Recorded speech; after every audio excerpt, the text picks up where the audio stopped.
Praise the lord. మన ప్రభుని రక్షకుడు కరుణ సంపన్నుడైన యేసుక్రీస్తు ప్రశస్త నామములో మీ అందరికీ మా హృదయాంతరాల నుంచి శుభములు వందనాలు తెలియజేస్తున్నాం. ఈ రోజు కూడా యేసయ్య తన విశేషమైన వాక్యం మనకు అందించబోతూ ఉన్నాడు. ఆయన మాట్లాడితే ఒక విశేషత ఉంది మన జీవితంలో. ఆయన మాట్లాడితే మన బ్రతుకులో అద్భుతం జరగబోతుంది, ఆశ్చర్యకారం జరగబోతూ ఉన్నది. Praise Lord. హల్లెలూయా. గాఢంధకాన్ని వెలుగుమయంగా మార్చేది దేవుడు. నిరాశ నిస్పృహను సమాధానంగా మార్చేవాడు ఆయన. Praise Lord. హల్లెలూయా. ఈరోజు నిరాశలో కూర్చుని ఉన్నావేమో, పేదరికంలో దిగులు పడుతూ రేపటి గురించి ఆలోచిస్తూ దుఃఖముతో ఉన్నావేమో. అయ్యో, ఈ నెల నేను ఇంటికి అద్దె ఎలా కట్టాలి, నా పిల్లల్ని ఎలా చదివించుకోవాలి, అయ్యో నా కుటుంబాన్ని ఎలా నిలబెట్టుకోవాలి, నా బ్రతుకుని ఎలా నిలబెట్టుకోవాలి, నా జీవితాన్ని ఎలా నడిపించుకోవాలంటే ఒకవేళ కృంగిపోయి కృషించిపోయి ఇక్కడ కూర్చొని ఉన్నావేమో, ఈ రోజున యేసయ్య ప్రత్యేకంగా నీ కొరకు మాట్లాడబోతూ ఉన్నాడు. నీ ధన్యతను గురించి దేవుడు తెలియజేయబోతూ ఉన్నాడు. నా బ్రతుకులో ఏమీ లేదు, నన్ను పట్టించుకుని ఎవరు లేరు, నా జీవితంలో నాకు సమాధానకరమైనది ఏదీ లేదు, నేను ఎలా నా జీవితాన్ని నిరీక్షణ లేక బ్రతకాలని ఒకవేళ కృంగిపోయి ఉన్నావేమో, నీకు సహాయం చేసే ఎవ్వరు లేరేమో, అందరూ మర్చిపోయారేమో, అందరు విడిచిపెట్టారేమో. ఒకప్పుడు నిన్ను అందరూ పొగుడు ఉంటారు, ఒకప్పుడు అందరూ నీ దగ్గరకు చేయి చాపి ఉంటారు. కానీ ఈరోజు పరిస్థితి తారుమారైనందువల్ల ఒకవేళ అందరూ నిన్ను విడిచిపెట్టారేమో, ఈ రోజున నీ జీవితంలో మంగళ వాయిద్యాలు ఆగిపోయాయేమో, ఈ రోజు సంగీత గానాలు ఆగిపోయాయేమో, ఈరోజు ప్రజలు మరి ప్రస్తుతి చేసేటువంటి ఆ నాదాలు ఆగిపోయి మోగపోయాయేమో, ఈరోజు నిరాశ నిస్పృహ నిట్టూర్పు నిన్ను చుట్టుముట్టాయేమో. ఈరోజు దేవుడు నీతో మాట్లాడబోతూ ఉన్నాడు. ప్రత్యేకమైన సందేశం ప్రభు నీకు ఇవ్వబోతూ ఉన్నాడు. విరిగిపోయి ఉన్నావా, నలిగిపోయి ఉన్నావా, ఈ రోజున కృంగిపోయి ఉన్నావా, దీనస్థితిలో కొట్టుమిట్టాడుతున్నావా, ఈ రోజున నిశ్చయంగా దేవుడు నిన్ను నడిపించబోతున్నాడు. ప్రార్థన చేసుకుంటాం. అందరూ కూడా ఆయన ప్రశస్తమైన వాక్యం కోసం ఆయత్తపడదాం, మన హృదయాన్ని ఆయత్తపరచుకుంటాం. శక్తివంతమైన దేవుని మాట కొరకు మన జీవితాన్ని ఈ రోజున సిద్ధపరచుకుందాం. కళ్ళు మూసుకొని ప్రార్థన చేసుకుంటాం. లార్డ్ జీసస్, హల్లెలూయా, హల్లెలూయా, హల్లెలూయా. ఏక మనస్సు మీ పాద సముఖానికి వస్తున్నాం ప్రభువా, ఏక మనస్సు మిమ్మల్ని సంధించడానికి వస్తూ ఉన్నాము తండ్రి. నీ వైపు చూచువాడు సిగ్గుపడడని, అవమానపడడని, వారు సిగ్గుతో తమ ముఖమును కప్పుకోరని నీ వాక్యం సెలవిస్తుంది ప్రభువా. మా అవస్థలు ఎరిగిన దేవుడవు నీవయ్యా, ఆకారాలు ఎరిగిన దేవుడవు నీవయ్యా, నా బ్రతుకు నిలబెట్టే దేవుడవు నీవయ్యా, ఆస్వాదించే రక్షకుడవు నీవేనయ్యా, సమాధానం ఇచ్చే తండ్రి మీరయ్యా, శక్తినిచ్చే తండ్రి మీరయ్యా, కృపను పంచే తండ్రి మీరయ్యా. హల్లెలూయా, హల్లెలూయా, హల్లెలూయా. పరిశుద్ధ తండ్రి, పరలోకపు తండ్రి, మహిమ కలిగిన తండ్రి, అభిషిక్తున్న తండ్రి, మా మధ్యలో రండి ప్రభువా, మా మధ్యలో రమ్మని మీ కాళ్ళు పట్టుకొని బతిలాడుతున్నాం. మా మంచి బోధ కూడా జీవజల నది వలె మీ బోధ ప్రవహించును గాక తండ్రి. వడిగా పారుతున్నటువంటి జలపాతం వలె తండ్రి మీ వాక్యము దిగి వచ్చును గాక తండ్రి, మీ సమాధానం దిగి వచ్చును గాక తండ్రి. మీరు కృప చూపి నడిపించి బలపరచమని, సహాయం చేయమని, అద్భుత కార్యం చేయమని, మీరు ఆశ్చర్యకార్యం చేయమని యేసుక్రీస్తు శక్తి కలిగిన నామములో అడిగి వేడుకొంచున్నాము తండ్రి. ఆమేన్, ఆమేన్, ఆమేన్, ఆమేన్. బైబిల్ నుంచి ఒక వాక్యాన్ని చదువుకుంటాం. దయచేసి అందరూ బైబిల్ తీయండి. లూకాసు వార్త 6వ అధ్యాయం 20 వచ్చి చదువుకుంటాం. అందరూ బైబిల్ తీయండి. అంతటా ఆయన తన శిష్యుల తట్టు పారజూచి ఇట్లనెను, బీదలైన మీరు ధన్యులు, దేవుని రాజ్యము మీది. Praise the Lord. హల్లెలూయా. ఆయన చెబుతున్నటువంటి ఒక విశేషమైన విలక్షణమైన మాట ఏంటంటే, బీదలైన మీరు ధన్యులు. ఈరోజు దేవుడు మీతో చెప్తున్నాడు. నువ్వు పేదరికంలో ఉన్నావా, అందరికీ దూరంగా ఉన్నావా, ఎవరికి పనికిరాని వ్యక్తిగా పారవేయబడ్డా, ఒకవేళ ఈరోజు జీవితంలో నలిగిపోయి ఉన్నావా, ఈరోజు దేవుడు అంటున్నాడు పరలోక రాజ్యం నీది, నువ్వు ధన్యుడవు. ఒకవేళ ఈ లోకపు అధికారులు నిన్ను పట్టించుకోకపోవచ్చు, నీ దగ్గర రాలేకపోవచ్చు, నువ్వు వాళ్ళ దగ్గరికి వెళ్ళలేకపోవచ్చు, కానీ దేవుడు అంటున్నాడు పరలోక అధికారి నీకెప్పుడు దగ్గరగా ఉంటాడు. పరలోకం నీది. ఈ లోకం నీకేమీ లేకపోవచ్చు, ఈ లోకంలో ఒకవేళ నువ్వు అన్ని విషయాల్లో లేని వ్యక్తిగా ఉండొచ్చు, కానీ దేవుడు చెప్తున్న మాట ఏంటంటే అంత పెద్ద నిత్యత్వం కలిగినటువంటి పరలోకం నీది. నువ్వు మొర్ర పెడితే చాలు, దేవుడు నీకోసం వాళ్ళు ఇష్టపడుతూ ఉన్నాడు. నువ్వు పిలిస్తే చాలు, ఇమ్మీడియట్గా ఉత్తరం ఇవ్వాలి దేవుడు ఆశపడుతున్నాడు. బైబిల్లో మీరు చూడండి, ఏ పేదవాడి మొర్రను దేవుడు దాటిపోలేదు. బైబిల్లో ఏ పేదవాడిని ఎవరేమైనా అన్నా అంతే, దేవుడు ఇమ్మీడియట్గా యాక్షన్ తీసుకున్నాడు, ఇమ్మీడియట్గా దిగి వచ్చాడు దేవుడు. ఏ బీదవాడు మొర్ర పెట్టినా దాటిపోలేదు దేవుడు, ఏ బీదవాడు కేక వేసినా పొర్రపాటు కూడా దేవుడు దాటిపోలేదు. Praise the Lord. Hallelujah, hallelujah. అద్భుతం చేశాడు దేవుడు, ఆశ్చర్యకారం చేశాడు. అందుకే చెప్తే ఈరోజు నువ్వు బీదవాడివా, దిక్కులేని వ్యక్తిగా ఉన్నావా, నీ మొర్ర ఎవరు వెళ్ళలేని పరిస్థితుల మధ్యలో ఉన్నారా, నువ్వు ఎవరికి మొర్ర పెట్టినా నీ మొర్ర లెక్క చేయట్లేదా, నీ మొర్రను ఎవరు వినటం లేదా, ఈరోజు దేవుడు నీ మొర్ర వినబోతూ ఉన్నాడు. నేను మీకు ఇంకో విషయం చెప్తాను. ఒకరోజు ఒక బీద విధవరాలు పరిగెత్తుకుంటూ వచ్చిందంట ఒక న్యాయాధిపతి దగ్గరికి. అయ్యా అయ్యా అయ్యా అయ్యా, నా ఇంటిని ఒక వ్యక్తి ఆక్రమించాడయ్యా, నాది అంటున్నాడయ్యా, దొంగ సర్టిఫికెట్లు పుట్టించాడయ్యా, అయ్యా నాకు న్యాయం తీర్చాయ్యా అంటే వాడు వచ్చాడంట బుర్ర మీసాలు వేసుకొని, మంది మార్బలతో 10 కార్లు వేసుకొని వచ్చేసాడంట. ఇదిగో సర్టిఫికెట్, ఇదిగో డాక్యుమెంట్స్ అని చూపించాడు. కరెక్ట్ ఒరిజినల్ లాగానే ఉంది, ఒరిజినల్ కంటే బాగున్నాయి ఉంటాయి డూప్లికేట్. ఏం చెప్తాడు? చేతికి నేను డబ్బులు ఇచ్చేసాడు, లాయర్కి డబ్బులు ఇచ్చేసాడు, పోలీసులు డబ్బులు ఇచ్చేసాడు. ముసల్లా దగ్గరికి వచ్చి అన్నాడు, ఇంకొకసారి ఎక్కడికైనా వెళ్ళావా కాళ్ళు ఎర్రగొట్టి భూమి మీద లేకుండా చేస్తాను, వెళ్ళిపో అన్నాడు. అయ్యా నాదయ్యా స్థలం, అయ్యా నా భర్త నాకు కొనిచ్చినటువంటి ఎప్పుడో 20-30 సంవత్సరాల క్రితం కొనిచ్చింది అయ్యా, ఇప్పుడు నాదంటున్నావు ఏంటయ్యా అంటే, నోరు మూసుకొని వెళ్ళు, నీకు దిక్కున్న కాడ చెప్పుకోపో, ఎవరు చెప్పుకుంటూ చెప్పు, నాకు ఎదురుద్దాం ఎవరిని తీసుకొస్తావు తీసుకోరా. ఎవరిని తీసుకొస్తే ఎవరిని అడిగినా కానీ, అమ్మో వాడు పెద్ద రౌడీ అమ్మ, మేము వాడి దగ్గర పోలేమమ్మ, అమ్మో వాడు పెద్ద రౌడీ అమ్మ, రాత్రి మమ్మల్ని చంపేస్తాడు, మేము రామమ్మ, నీకోసం మేము ఎక్కడ చచ్చిపోతామని ఎవరు రాలేదు వామనికి న్యాయం చెప్పడానికి, ఎవరు రాలే ముందుకి. అయితే అటువంటి వ్యక్తి, దేవుని బిడ్డ, అటువంటి వ్యక్తిని బట్టి ఆమె ప్రార్థించడానికి వెళ్ళింది. ఆమెకు ఒకటే గుర్తొచ్చింది, బీదల మొర దేవుడు ఆలకిస్తాడు. వెంటనే వెళ్ళింది, మందిరంలో కూర్చొని ప్రార్థన చేయటం మొదలుపెట్టింది. అయ్యా నువ్వు న్యాయాధిపతివి కదా, న్యాయం తీర్చే దేవుడు కదా, బీదల పక్షాన్ని నువ్వు మాట్లాడతావు కదా, ఒక్కసారి నన్ను దర్శించాయి, ఒక్కసారి నన్ను లేవనెత్తాయా, ఒక్కసారి అయ్యా ఈ యొక్క బలాత్కారుల యొక్క దౌర్జన్యాన్ని చూస్తున్నావు కదా తండ్రి, బలాత్కారుల యొక్క దౌర్జన్య కాండను చూస్తున్నావు కదా తండ్రి, నా పక్షాన్ని ఎవరు లేరు మాట్లాడడానికి, నా పక్షం నువ్వు ఒక్కడే ఉన్నావు ప్రభు మాట్లాడడానికి. మొర్రపెట్టి నాకు న్యాయం తీర్చయ్యా, నాకు న్యాయం తీర్చయ్యా, నాకు న్యాయం తీర్చయ్యా. వారిలో ఉన్నవాని కంటే నాలో ఉన్నవాడి శక్తిమంతుడని, అతని బలము కంటే నాలో ఉన్నవాడి బలము గొప్పదని నిరూపించయ్యా, నా బ్రతుకు నిరూపించయ్యా, నా జీవితం దిగిరా అయ్యా అని ఏడ్చి మొర్రపెట్టి ప్రార్థన చేయటం మొదలుపెట్టింది. ప్రార్థన చేస్తాం. అందరూ చెప్తున్నారు వచ్చి, అమ్మో ఆపమ్మని ప్రార్థన. వాడు పునాది వేశాడు, ఆపమ్మని ప్రార్థన, ఇల్లుగా గోడలు వేసిపోయాయి, ఆపమ్మ ఈరోజు అదిగో రణగొండతో చేసి నీ ఇంటి మీద స్లాబ్ వేస్తున్నారమ్మ, మంచి ఇల్లు కట్టాడమ్మ, మంచి డూప్లెక్స్ కట్టాడమ్మ. అందరూ చెప్తున్నారు. ఆమె ప్రార్థన వదలటలేదు. అయ్యా నువ్వు నా ప్రార్థన వింటున్నావని నమ్ముతున్నానయ్యా, నా ప్రార్థన జవాబిస్తావని, నా ప్రార్థనను అంగీకరిస్తావని నమ్ముతున్నానయ్యా, నాకు నువ్వు తప్ప ఎవరు లేరయ్యా, అన్యాయాన్ని సహించే దేవుడు కాదు నీవయ్యా. ప్రార్థన చేయటం మొదలుపెట్టింది. ప్రార్థన చేస్తూనే ఉంది. సుప్రియ దేవుని బిడ్డ ఆఖరికిగా అన్నీ రెడీ చేసుకున్నారు, భోజనాలు కూడా సిద్ధపరచుకున్నారు. ఆ భోజనం గిన్నెలను తీసుకుపోయి పైన పెట్టేశారు. అన్నీ ఆయన లోపలికి వెళ్ళి సర్దుకుని చూస్తూ ఉన్నాడంట. ఫోన్ మాట్లాడుకుంటూ వెళ్ళిపోయి ఇంకా గోడ మీద కూర్చొని ఫోన్ మాట్లాడుకుంటున్నాడంట. ఆలం సడన్గా ఏం జరిగిందో తెలియదు, కళ్ళు తిరిగి అక్కడ వచ్చి తవేలాంటి కింద పడిపోయాడు. ఈ రౌడీ కింద పడిపోయాడు, కాలు 3 ముక్కలు అయిపోయింది, చెయ్యి 2 ముక్కలు అయిపోయింది. హాస్పిటల్ తీసుకొని పోయిన తర్వాత 6 నెలలు బెడ్ రెస్ట్ అయ్యా. మరి కాలు అతుక్కూడదో లేదో కూడా తెలియదు, అంత దారుణంగా ఇరిగిపోయింది. ఈ చెయ్యి నువ్వు కదపకూడదు, ఏం లేదు, అర్థమైపోయింది ఆయనకి. ఇమ్మీడియట్గా ఆ మంచం మీద ఉండి ఆ ముసలమ్మని పిలవండరా అన్నాడంట.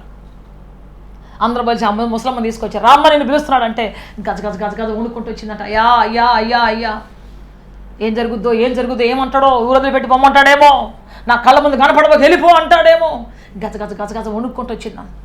వెంటనే ఆయన ఒక చేతితో నమస్కారం పెట్టి అన్నాడు. రెండో చేయి లేవదుగా, ఒక చేతితో నమస్కారం పెట్టి అన్నాడు, తల్లే నీ ఆస్తికి ఒక దండం, నీకు ఒక దండం, నా కాళ్ళు చేలు విరిగిపోయినాయి, రేపు ఓపెనింగ్ ఉండాలనుకున్నాను, అన్యాయంగా నీ ఆస్తి తీసుకున్నాను, ఇదిగో నీ ఆస్తి నువ్వే తీసుకోమ్మా, నీ ఇల్లు నువ్వే తీసుకో, వండిన భోజనాలు కూడా నువ్వే తీసుకో, నాకు మాత్రం ఏది వద్దు, నన్ను క్షేమంగా నన్ను బతికితే చాలమ్మా, నా కోసం ప్రార్థన చేయబాక, ఆపేయమ్మకి నీ ప్రార్థన అనగానే సంతోషంగా వెళ్ళిపోయి ప్రార్థన అక్కడ చర్చిలో చెప్పిందంట. అయ్యా సాయంత్రం మా ఇంట్లో ప్రార్థన అయ్యా, రండి అయ్యా, మీ అందరికీ విందు భోజనం చేస్తానయ్యా. వాళ్ళు పెట్టిన భోజనాలు మొత్తం ప్రార్థన పెట్టించేసి అందరికీ భోజనాలు పెట్టించేసి ఆమె ఆ డ్యూప్లెక్స్ ఇంట్లో, ప్రైజ్ లార్డ్ హల్లెలూయా, పైసా ఖర్చు లేకుండా, పైసా ఆమె పెట్టకుండా మంచి డ్యూప్లెక్స్ ఇంట్లో దేవుడు ఆమెను స్థిరపరిచాడు. ప్రైజ్ లార్డ్ హల్లెలూయా. చెబుతాను, ఈరోజు నువ్వు బీద వ్యక్తివి కావచ్చు, నీ చుట్టూ నువ్వు పోరాడలేనంత శత్రువులు వచ్చి ఉండవచ్చు, నీ చుట్టూ నువ్వు పోరాడలేని పెనుగులాడేంత భయంకరమైన శత్రువులు వచ్చి ఉండవచ్చు. కానీ దేవుడు చెప్తున్నట్టు మాట ఏంటి అంటే, నీకు విరుద్ధంగా లేచిన ఏ ఆయుధము వర్ధిల్లదు. Praise Lord hallelujah. నీకు విరుద్ధంగా రూపించబడిన ఏ ఆయుధము వర్ధిల్లదు. దేవుడు నీ పక్షాన కార్యం చేయబోతున్నాడు. ఆయన కార్యం చేయగా త్రిప్పి కొట్టగల ఎవరూ లేరు. ప్రైజ్ లార్డ్ హల్లెలూయా. నువ్వు దిక్కులేని వ్యక్తివి కావచ్చు, బీద వ్యక్తివి కావచ్చు, నువ్వు ధన్యుడివి. ఎందుకంటే నీకు దేవుని పేరు తెలుసు, నీకు దేవుని వేడుకోవటం తెలుసు, దేవుని ముందు ప్రాణం వెళ్ళటం తెలుసు, దేవుని తలవచ్చడం తెలుసు, నీకు దేవుని సందులో ప్రార్థన చేయడం తెలుసు, నీకు ఆయన దిగి వచ్చేదాకా గోజాడు తలుపు తట్టడం తెలుసు నీకు. పరలోకపు నిధులను, పరలోకపు ఆ సాన్నిధ్యాన్ని కిందికి తీసుకొని రావటం నీకు తెలుసు. నువ్వు ధన్యుడవో. Praise Lord, hallelujah. ఈరోజు మనకు డబ్బు ఉన్నా, ఏమున్నా, అధికారం ఉన్నా, లేకపోతే కోట్ల కొద్ది ఆస్తులు ఉన్నా, దేవుడు తెలియకపోతే, ఎంత పెద్ద అందం ఉన్నా దేవుడు తెలియకపోతే అది మన స్వనాశనానికే తప్ప, ఇతరుల నాశనానికే తప్ప దేనికి పనికిరాదు. ఒక వ్యక్తి ఫుల్ అందం ఉంది అనుకోండి, దేవుడు లేడు అనుకోండి, పరిస్థితి ఏంటి అంటే ఆ అందముతో అనేక మంది మనుషులు చంపేస్తుందా, ఆ అందముతో అనేక మనుషుల జీవితాలను కొల్లగొడుతుంది, నాశనం చేస్తుంది, పనికిరాని వాళ్ళగా చేస్తుంది. ఆ అందముతో భయంకరమైనటువంటి నేరాలు చేస్తుంది ఒక వ్యక్తి దేవుడు తెలియకుండా ఆస్తులు ఉన్నాయి అనుకోండి, దాని ద్వారా ఏం చేస్తాడంటే అనేక మంది నాశనం చేస్తాడు. అంతే. తప్పిపోయిన కుమారుడి చేతిలో బాగా పెద్ద బాక్స్ నుండి డబ్బులు ఉన్నాయి, చేతి నిండా డబ్బు ఉంది వాడికి, తలకాయ నిండా నాలెడ్జ్ ఉంది వాడికి. ఏం చేశాడు? తన ఫ్రెండ్స్ అందరూ తీసుకొని పోయి ఏం చేశాడు? ఒక ఊరు వెళ్ళిపోయి ఒక దుర్వ్యాపారం ఆరంభించి అక్కడ ఉన్నటువంటి వాళ్ళందరినీ కూడా నాశనం చేశాడు. ఆ దేశాన్ని అంతా కూడా నాశనం చేశాడు, అందరిని తాగుబోతులు చేశాడు. దేవుడు తెలియకుండా నీకు డబ్బు ఉంటే ప్రమాదం, దేవుడు తెలియకుండా నీకు ఆస్తి ఉంటే ప్రమాదం, దేవుడు తెలియకుండా నీకు అందం ఉంటే ప్రమాదం. అవన్నీ ఇతరుల నాశనం కోసం, చివరికి నీ నాశనం కోసం. దేవుడు తెలిసినటువంటి వాళ్ళు, బీద వాళ్ళైనా సరే, వాళ్ళ యొక్క బీదరికం కూడా అనేకులకు ఆస్తిగా మారబోతూ ఉన్నది. Praise Lord, hallelujah, hallelujah, hallelujah, హల్లెలూయా. దేవుని మొర్ర పెట్టడం నేర్చుకున్నటువంటి ప్రతి బీదవాడు ధన్యుడు, ప్రతి బీదరాలు ధన్యురాలు. దేవుని వెతుకుతున్న ప్రతి బీదవాడు ధన్యుడు. దేవుని మీద ఆనుకొని, ఆయన చేతి మీద ఆనుకున్నటువంటి వారు ధన్యులు. ప్రైజ్ లార్డ్, హల్లెలూయా. ఒకసారి ఒక రాజు మీదకి యుద్ధానికి వచ్చారు జనం. 4 దేశముల యొక్క జనాలు వచ్చేసారు, సైనికులు వచ్చేసారు, చుట్టుముట్టేశారు యెహోషాపాతు కాలములో. అయితే దేవుని బిడ్డ అతనికి ఎదిరించే శక్తి లేదు, పోరాడే శక్తి లేదు. వాళ్ళందరూ లక్షల కొద్ది సైన్యం వచ్చి నిలబడి యుద్ధము రెడీగా ఇక చేయడానికి సిద్ధంగా ఉన్నారు. ఆ కమాండర్ యొక్క ఆజ్ఞ కోసం ఎదురు చూస్తూ ఉన్నారు. తాకీదులు పంపించారు, లొంగిపోతావా, లొంగిపో, మాకు సామంతుడిగా ఉంటావా అని చెప్పేసి తాకీదులు పంపించారు. యెహోషాపాతు మాత్రం ఏం చేస్తున్నాడు చూద్దాము. మనం 2వ దినవృత్తాంతముల గ్రంథము 20వ అధ్యాయం మనం చూస్తే, ఇది అయిన తరువాత మోయాబీలు, అమ్మోనీయులు, మయోనీయులలో కొందరు దండెత్తి యెహోషాపాతు మీదికి వచ్చిరి.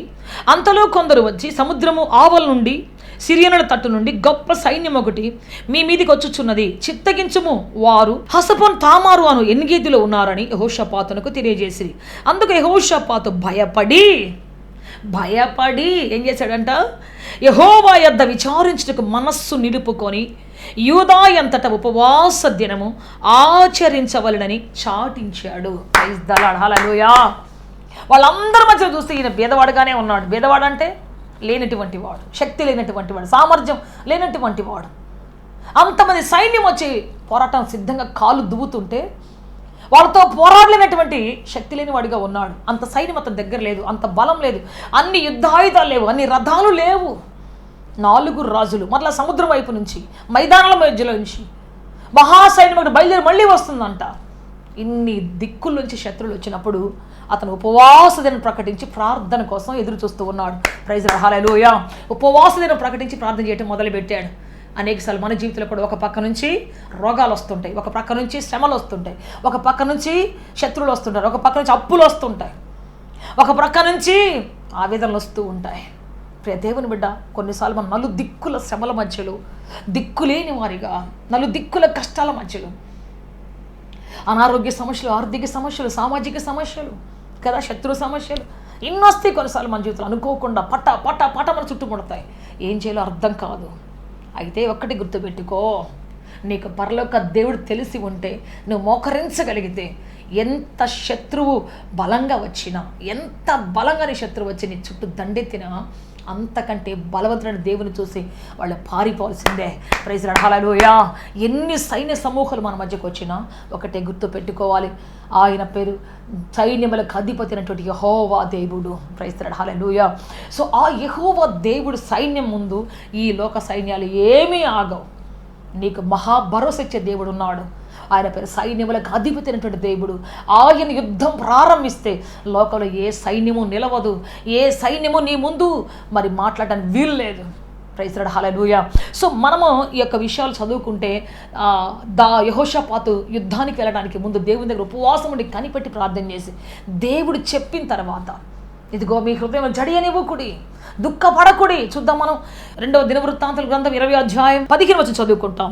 యూదావారులారా, యెరూషలేము కాపురస్తులారా, యెహోషాపాతు రాజా, మీరందరూ ఆలకించుడి. యెహోవా సెలవిచ్చినదేమనగా, ఈ గొప్ప సైన్యమునకు మీరు భయపడకుడి, జడియకుడి. ఈ యుద్ధము మీరు కాదు, దేవుడే జరిగించునో. ప్రైజ్ ది లార్డ్, హల్లెలూయా. ఎమ్మటే మళ్ళీ అంటాడు, రేపు వారి మీదికి పోవుడి, వారు జీజు అను ఎక్కుడు మార్గమున వచ్చేదరు. మీరు యెరూషలేము అరణ్యమందున్న వాగు దగ్గర వారిని కలుసుకొందురు. ఈ యుద్ధంలో మీరు పోట్లాడవలసిన నిమిత్తము లేదు. యూదా వారలారా, యెరూషలేము వారలారా, మీరు యుద్ధ పంక్తులు తీరి నిలువబడుడి. మీతో కూడా యెహోవా దయచే రక్షణను మీరు చూచెదరు. భయపడకుడి, జడియకుడి, రేపు వారి మీదికి పోవుడి, యెహోవా మీతో కూడా ఉండును. అప్పుడు యెహోషాపాతు సాష్టాంగ నమస్కారము చేశాను. ప్రైజ్ ది లార్డ్, హల్లెలూయా. పోండి, మీరు యుద్ధం నిలబడండి, కానీ యుద్ధం చేస్తే మాత్రం మీరు కాదు, మీ పక్షాన దేవుడే ఉండి యుద్ధం చేయబోతున్నాడు. ఎందుకు? ఉపవాసం ఉండి ప్రార్థన చేశారు కాబట్టి, ఉపవాసం ఉండి కనిపెట్టారు కాబట్టి, బీదల పక్షాన్ని దిగి వచ్చే దేవుడు కాబట్టి, మొర్ర పెట్టేవారి పక్షాన్ని దిగి వచ్చే దేవుడు కాబట్టి, మించిన శత్రువు యొక్క బాహులోంచి విడిపించే దేవుడు కాబట్టి, మించిన శత్రు యొక్క పన్నాగులోంచి విడిపించే దేవుడు కాబట్టి, మించిన శత్రు యొక్క సవాళ్ళలో నుంచి రక్షించే దేవుడు ఆయన బాహుబలము తక్కువ కాలేదు, ఆయన బాహుబలము కొరచగాలేదు. ఆమేన్, హల్లెలూయా. ఆయన సమస్తం చేయగలిగినటువంటి దేవుడు, నిన్ను విడిపించగల సమర్థుడు ఆయన. ఎంత పెద్ద శత్రువు వచ్చినా, పోరాటం వచ్చినా నేను రక్షించగల సమర్థుడు ఆయన.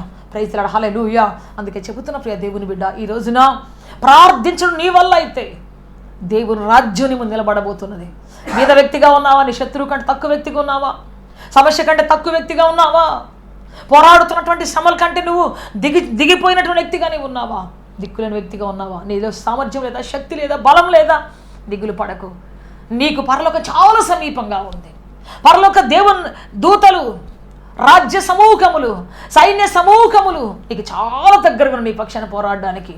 యెహోషాపాతు ఒకటే చేశాడు, నేనైతే పోరాడలేనయ్యా, నా దగ్గర అయితే శక్తి లేదయ్యా, నా దగ్గర సామర్థ్యం లేదయ్యా, నా చేతికి అంత బలము లేదయ్యా. దేవుడు అన్నాడు, భయపడకో, జడియకో, నువ్వు యుద్ధాన్ని నిలబడు. నీ పక్షాన్ని యుద్ధం చేసే దేవుడు ఆయన.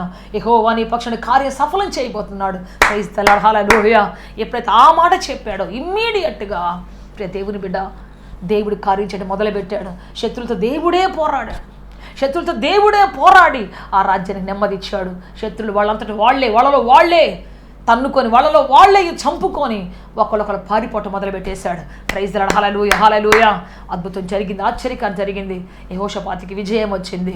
ప్రైజ్ ది లార్డ్, హల్లెలూయా. చూద్దామని ఒకసారి ఆ మాటను 2వ దినవృత్తాంత గ్రంథం 20వ అధ్యాయం 23వ వచనం చదువుకుంటాం. అమ్మోనీయులు, మోయాబీయులు, షేయూరు మన్య నివాసులు బొత్తిగా చంపి నిర్మూలన చేయవలనని పొంచియుండి వారి మీద పడిరి. వారు షేయూరు కాపురస్తులను కడముట్టించిన తరువాత తమలో ఒకరినొకరు చంపుకుంటూ మొదలుపెట్టిరి. చెప్పండి, వీళ్ళు ఏం చేస్తున్నారు? వాళ్ళలో వాళ్ళే గొడవ పెట్టుకుంటా ఉన్నారు, వాళ్ళలో వాళ్ళే తన్నుకుంటా ఉన్నారు. ఒకసారి నేను ఒక చిన్న వీడియో చూశాను. ఒక చిన్న లేడీ పిల్ల మరి గడ్డిలో మేస్తూ ఉంది. చుట్టూ నాలుగు గ్రూపుల నుంచి, నాలుగు దిక్కుల నుంచి 4 సింహాలు వచ్చేసాయి. వాటితో పాటు కొన్ని గుంపులు వచ్చేసాయి ఈ లేడీ పిల్లని తినాలని. అందరూ చూస్తున్నారు, అన్ని సింహాలు చూస్తూ ఉన్నాయి. ఎవరికి అవకాశం దొరికితే వాళ్ళు తిందామని. ఈ లేడీ మాత్రం కూర్చొని కళ్ళలో నీళ్లు పెట్టుకొని ఆకాశాన్ని చూస్తూ ఉంది.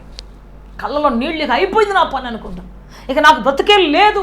ఇన్ని సింహాల మధ్యలో కనీసం ఒక్కొక్క దానికి ఒక కండ కూడా రాదు. అయిపోయింది నా పని అనుకుంటాం. ఈ లోపల ఏం జరిగిందో తెలియదు. ఆ సింహాలు ఒకదానికంటే నేను ముందు తింటా అంటే, లేదు నేను ముందు తింటా, నాది జింక అంటే నాది జింక అనుకొని వాళ్ళు అందరూ కొట్టుకోవడం మొదలు పెట్టేశారు. ఒకరినొకరు, ఒక సింహాన్ని ఇంకో సింహం పీక్కొని తింటం మొదలు పెట్టేశారు, పోట్లాడుకోవడం మొదలు పెట్టేశారు. నేను దాని చిన్నగా అటు ఇటు చూసింది, ఈ జింక పరుగెత్తుకుంటే గడ్డిలో కలిసి వెళ్ళిపోయింది. అంతే. అలాగే ప్రియ దేవుని బిడ్డ, దేవుడు మన మీదకి వచ్చిన శత్రువులను తమను తామే చంపుకున్నట్టుగా, తమను తామే నరుక్కున్నట్టుగా, తమను తామే నాశనం చేసుకున్నట్టుగా చేయబోతున్నాడు. ప్రైజ్ ది లార్డ్, హల్లెలూయా. దేవుడు నీ పక్షం ఉన్నప్పుడు ఏ శత్రువు నీ మీదకి రావడానికి వీలు లేదు. వచ్చిన వారు ఒక్క దారిలో వచ్చిన శత్రువు 7 దారుల్లో పారిపెట్టుకు దేవుడు చేయబోతున్నాడు. 7 దారుల్లో వెళ్ళిపోవడం సిద్ధంగా ఉన్నాడు. అందుకే చెబుతున్న ఈ రోజున, బీదలైన మీరు ధన్యులు, బీదలైన మీరు ధన్యులు. ఎప్పుడు ధన్యులో తెలుసా? పరలోక రాజ్యం మీది. మీరు మొర్ర పెట్టడం నేర్చుకుంటే, పరలోక రాజ్యంలో ఉన్నటువంటి శక్తిని మీరు పొందుకొని నేర్చుకుంటే, పరలోక రాజ్యంలో ఉన్నటువంటి మహిమను పొందుకొని మీరు నేర్చుకుంటే, నిశ్చయముగా మీరు ధన్యులు. Praise the Lord. Hallelujah, hallelujah. నిశ్చయంగా మీరు ధన్యులు. Praise the Lord. హల్లెలూయా. ఈ లోకల్ మనకి ఎవరు తెలియకపోవచ్చు, మనం ఎవరి దగ్గర పోయి కూర్చోలేకపోవచ్చు కదా, మనం ఎవరి దగ్గర పోయి గొప్ప దగ్గర కూర్చోలేం కదా. ఒక పెద్ద అధికారి మనల్ని పిలిచి కూర్చోబెట్టుకుంటాడా? ఆయన హోదా దగ్గర కూర్చోబెట్టుకుంటాడు. కానీ పరలోక రాజ్యంలో ఉన్నటువంటి పరలోకపు తండ్రి, సమస్తాన్ని సృష్టించిన తండ్రి పేదవాడి దగ్గర దిగి రాబోతున్నాడు. వాళ్ళతో పాటు కూర్చోబోతున్నాడు, వాళ్ళతో పాటు భోజనం చేయబోతున్నాడు. ప్రకటన గ్రంథం 3:20 చెబుతుంది, ఇదిగో నేను తలుపు దగ్గర తట్టుచున్నాను, ఎవడైనా నా స్వరం నేను తలుపు తీస్తే వాడితో నేను, నాతో వాడు కూర్చొని భోజనం చేస్తాను. Praise the Lord. హల్లెలూయా. తలుపు తట్టుతున్నాడంట ఆయన. ఎవరైనా తలుపు తీస్తే ఆ పేదవాడి ఇంట్లోకి రావాలని, ఆయనతో పాటు కూర్చొని భోజనం చేయాలని ఆశిస్తూ ఉన్నాడు. Praise the Lord. హల్లెలూయా. ఆత్మలో దీనిలైనటువంటి నీవు, ప్రార్థన చేయడానికి ఇష్టపడినటువంటి నీకు పరలోకం చాలా సమీపంగా ఉంటుంది. Praise the Lord. హల్లెలూయా. నీకు లోకంలో గొప్పలు తెలియకపోవచ్చు, కానీ అందరిని సృష్టించిన సృష్టికర్త మాత్రం నీకు సమీపంగా ఉన్నాడని గుర్తుపెట్టుకో. నీకు ఈ లోకంలో ఎవరో మరి అధికారులు తెలియకపోవచ్చు, కానీ సర్వాధికారి దేవుని ఇంటికి రావాలని ఇష్టపడుతూ ఉన్నాడు, నీతో ఉండాలని ఇష్టపడుతూ ఉన్నాడు, నీతో భోజనం చేయాలని ఇష్టపడుతున్నాడు, నీతో పాటు కూర్చొని ఇష్టపడుతున్నాడు, ఆయన దిగిరాలనుకుంటున్నాడు. Praise the Lord. హల్లెలూయా. లోకల్ ఎవరు పిలిచినా పిలవకపోయినా దేవుడిని 24 గంటలు పిలిచి నీ దగ్గరే కూర్చొని ఇష్టపడుతూ ఉన్నావు. ఆయన తలుపు తట్టి ఆహ్వానం తెలియజేసి నేను వస్తున్నాను నీ ఇంటికి అని చెప్తున్నాడు. Praise the Lord. హల్లెలూయా. ప్రార్థన చేసే ఏ ఇంటిని దాటిపోడు, మొర్ర పెట్టే ఏ వ్యక్తిని దాటిపోడు ఆయన, విజ్ఞాపన చేసే ఏ కుటుంబాన్ని దాటిపోడు ఆయన, ఆయన కోసం పరితపిస్తున్నటువంటి ఏ కుటుంబాన్ని దాటిపోడు ఆయన, ఏ రాజ్యాన్ని దాటిపోడు ఆయన, ఏ రాజును దాటిపోడు ఆయన. దీనులై తగ్గించుకొని ఏ రాజు అయితే మొర్ర పెడతాడు, ఏ బీదవాడు మొర్ర పెడతాడు, అందరి మొర్ర వినేటువంటి దేవుడు ఆయన.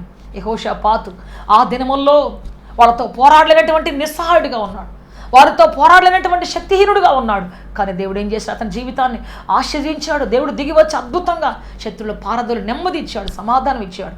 శత్రువులను లాయపరిచి నెమ్మది ఇచ్చాడు, ఆ దేశానికి సమాధానం ఇచ్చాడు. యెహోషాపాతు యొక్క దేవుడు నీ దేవుడు. అయితే యెహోషాపాతు ప్రార్థన మన జీవితంలో ఉండాలి. యెహోషాపాతు యొక్క ఉపవాస ప్రార్థన మన జీవితంలో ఉండాలి. యెహోషాపాతు యొక్క విశ్వాస జీవితం మన జీవితంలో ఉండాలి. ఆయన దగ్గర విచారణ చేసేటువంటి ఒక గొప్ప అనుభవం మన జీవితంలో ఉన్నప్పుడు ఆయన మనల్ని నడిపించబోతున్నాడు, సహాయం చేయబోతున్నాడు, అద్భుతం చేయబోతున్నాడు. Praise the Lord. Hallelujah. So అటువంటి అద్భుతాలు చేసే దేవుడు మన మధ్య ఉన్నాడు. కాబట్టి మనమందరం ఏకమస్త దేవుని అడుగుదాం, ప్రభువా ప్రభువా మా జీవితంలో రండి తండ్రి, మా బ్రతుకులో రండి తండ్రి, మా జీవితంలో నూతన కార్యం చేయండి తండ్రి, నూతన కార్యం ఆరంభించండి తండ్రి అని చెప్పేసి మనం ప్రార్థన చేసుకుంటాం. అందరు తలల గురించి ప్రార్థన చేసుకుంటాం. లార్డ్ జీసస్ హల్లెలూయా. నా ప్రియ సహోదరుడా సహోదరి, నీకోసం ప్రార్థన చేయాలని ఆశపడుతున్నాను. పేదరికంలో దిక్కులేని స్థితిలో కూర్చున్నావేమో, సమస్యల మధ్యలో ఎటు వెళ్ళాలో తెలియక సతమతం అయిపోతూ కూర్చొని ఉన్నావేమో, గుండె పగిలిపోయేటువంటి సవాళ్ళు నీ ముందు నిలబడి ఉన్నాయేమో, గుండె పగిలే సమస్యలు నిన్ను చుట్టుముట్టి ఉన్నాయేమో, నిన్ను వెంటాడుతూ ఉన్నాయేమో. దిగులు పడకు.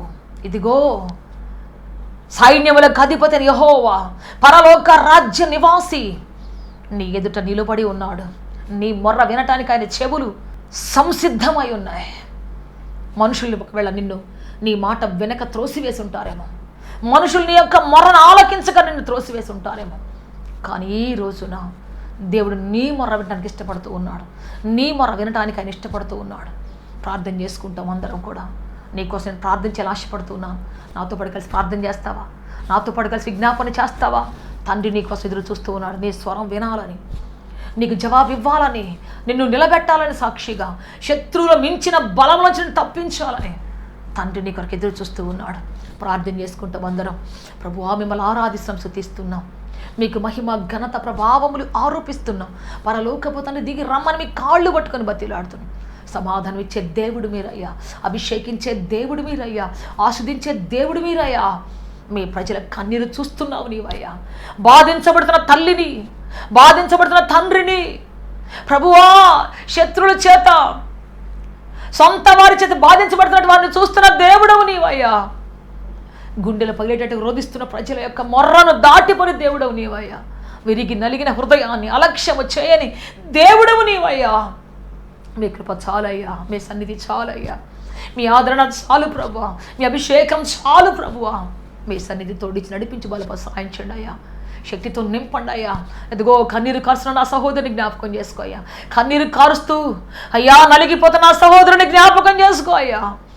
ఎంతమంది మీకోసం మొర్ర పెడుతున్నారు తండ్రి, సమస్యల మధ్యలో, అప్పుల బాధల్లో, కన్నీటిలో ప్రభువా, ముఖ్యంగా అనారోగ్యంలో ప్రభువా, ఎంతమంది నలిగిపోతున్నారు వాటిని జయించలేక. ఎక్కడికి వెళ్ళాలో తెలియక, ఎవరిని పట్టుకోలో తెలియక, ఎవరిని సంధించాలో తెలియక ఎంతమంది నలిగిపోతున్నారయ్యా. ఒక్కసారి మీరు జ్ఞాపకం చేసుకోండి అయ్యా, ఒక్కసారి మీరు జ్ఞాపకం చేసుకోండి తండ్రి, ఒక్కసారి మీరు గుర్తు చేసుకోండి అయ్యా. మీ కాళ్ళు పట్టుకుని బతిలాడుతున్నాం. మీరు సమాధానం ఇచ్చి నడిపించి బలపరి సాయం చేయండి అయ్యా. మీ రక్తంతో కడిగి పరిశుద్ధపరచండి అయ్యా. శక్తితో నిలబెట్టండి తండ్రి నాయన, అభిషేకంతో నిలబెట్టండి తండ్రి, ఆశీర్వాదంతో నిలబెట్టండి అయ్యా. మీ కృప చాలయ్యా, మీ కృప చాలయ్యా. యెహోషాపాతు పక్షాన్ని దిగి వచ్చిన దేవా, మొర్దెకై పక్షాన్ని దిగి వచ్చిన దేవా, బీదవారి మొరను ఆలకించిన దేవా, మీరే కృప చూపు నడిపించి బలపరి స్థిరపరచమని సహాయం చేయమని, మీరు ఆదరించమని, అద్భుతం చేయమని యేసుక్రీస్తు శక్తి కలిగిన నామములు అడిగి వేడుకొంచున్నాము తండ్రి. Amen, amen, amen, amen, amen. Hallelujah, hallelujah, hallelujah. May God bless you all. దేవుడు అత్యధికంగా దీవించి ఆస్వాదించి ఉన్నతంగా ఫలభరితంగా మార్చునుగాక, గొప్ప సమాధానంతో మిమ్మల్ని సమకూర్చునుగాక. ఆమేన్, ఆమేన్. మా చిరునామా హోలీ ప్యారడైజ్, KH వాడ, నవాబ్పేట, నెల్లూరు, ఆంధ్రప్రదేశ్, ఇండియా. మా ఫోన్ నంబర్లు 9247807631 మరియు రండి, మీ దుఃఖ దినములు సమాప్తములగును. ఆమేన్, ఆమేన్.